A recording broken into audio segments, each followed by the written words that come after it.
Cymplex. Fullest again. Hopefully Only God gets to again. Warwadapsa wachona dai mwari vaindinzwa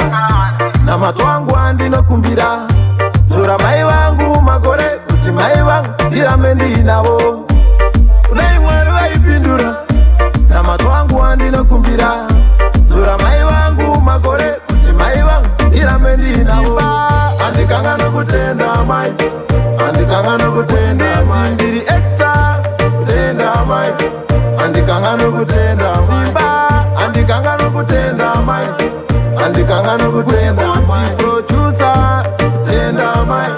usakanga nokutenda mai baba vakambinda namai nini ndikasara ndichichengetwa namai mai vaiswera vari pamushini vachishingirira kuchengeta inini nasi uno ndakura mai ndovatenda 9 months mudumbu vakanditakura pandaichema ini njivaemera vanikadza pamafudzi vonditakura arwadza andikanga nokutenda mai andikanga nokutenda ndiri ekta kutenda mai andikanga nokutenda simba andikanga nokutenda mai andikanga nokutenda producer kutenda mai usakanga nokutenda sensen endibikira tupota ndamesa wondichinja mapamba saka chakutengerai momba mai chaita ndokutengerai mota mai nekuti ndoda kutenda makachengeta ndayaruka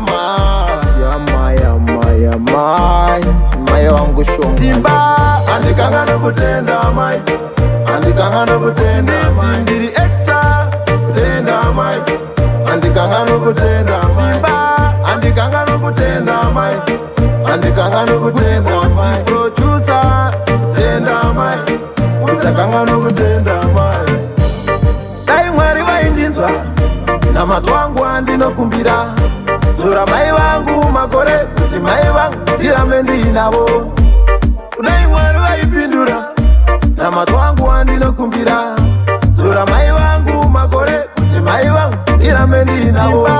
andikanga nokutenda mai andikanga nokutenda ndiri ekta kutenda mai andikanga nokutenda simba andikanga nokutenda mai andikanga nokutenda producer kutenda mai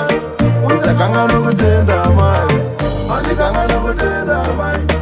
andikanga nokutenda mai kutenda mai andikanga nokutenda mai andikanga nokutenda mai andikanga nokutenda mai tenda mai usakanga nokutenda